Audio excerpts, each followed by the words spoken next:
भाई साहब, ये है एक इक्विलाइजर। इस इक्विलाइजर में अलग अलग नॉब्स होती हैं। हर एक फ्रीक्वेंसी से रिलेटेड एक नॉब होती है। ये नॉब होती है लेवल को बूस्ट करने के लिए। उस पर्टिकुलर फ्रीक्वेंसी के लेवल को बूस्ट करने के लिए, मैन्युअली बूस्ट करने के लिए यहां पर लगा होता है एक एम्पलीफायर। यहां से एक ऑडियो सिग्नल जाएगा। अपने को लगता है इस ऑडियो सिग्नल के अंदर जो हायर फ्रीक्वेंसी कंपोनेंट्स हैं उनकी आवाज़ बहुत ही कम है।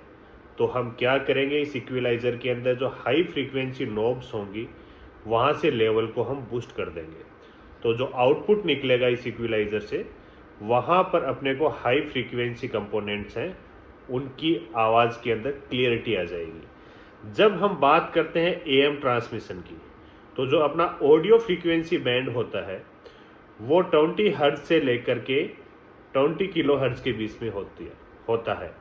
इसका जो मिड फ्रीक्वेंसी बैंड होता है 500 हर्ट्ज से लेकर के 5 किलो हर्ट्ज तक, ये होता है वॉइस क्लियरिटी के लिए। एएम ट्रांसमिशन के अंदर चाहिए अपने को वॉइस की क्लियरिटी, तो मिड फ्रीक्वेंसी बैंड होता है उसको हम चेंज कर सकते हैं।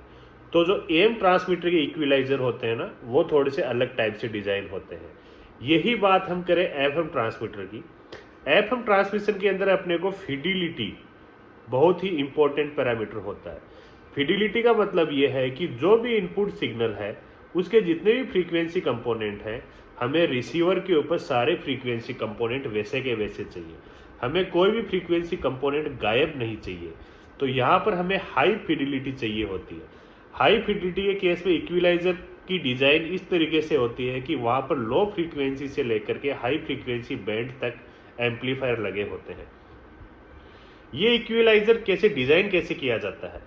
डिजाइन करने के लिए जो भी अपने का टाइम डोमेन ऑडियो सिग्नल होता है उसको सबसे पहले चेंज किया जाता है फ्रीक्वेंसी डोमेन के अंदर। टाइम डोमेन सिग्नल है, इसको फ्रीक्वेंसी डोमेन के अंदर चेंज किया जाता है। फ्रीक्वेंसी डोमेन के अंदर चेंज करने पर अपने को हर एक पर्टिकुलर फ्रीक्वेंसी के ऊपर उस सिग्नल का एम्पलीट्यूड मिल जाता है। फ्रीक्वेंसी डोमेन के अंदर चेंज करने के बाद में अलग अलग बैंड पास फिल्टर्स काम में लिए जाते हैं। उन बैंड पास फिल्टर्स की एक सेंटर फ्रीक्वेंसी होगी और एक उनका क्वालिटी फैक्टर होगा। ये दोनों कांस्टेंट पैरामीटर्स होते हैं, ये चेंज नहीं किए जा सकते।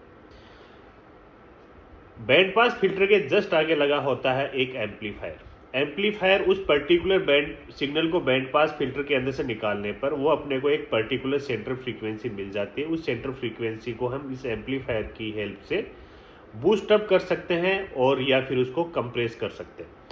इस तरीके से जितने भी अपने को फ्रीक्वेंसी कंपोनेंट है जिनका लेवल अपने को बूस्ट करना है या कंप्रेस करना है, वो सारे पैरेलल में लगा देते हैं और उनके सब के आगे इंडिविजुअली एक एक एम्पलीफायर सर्किट लगा देते हैं।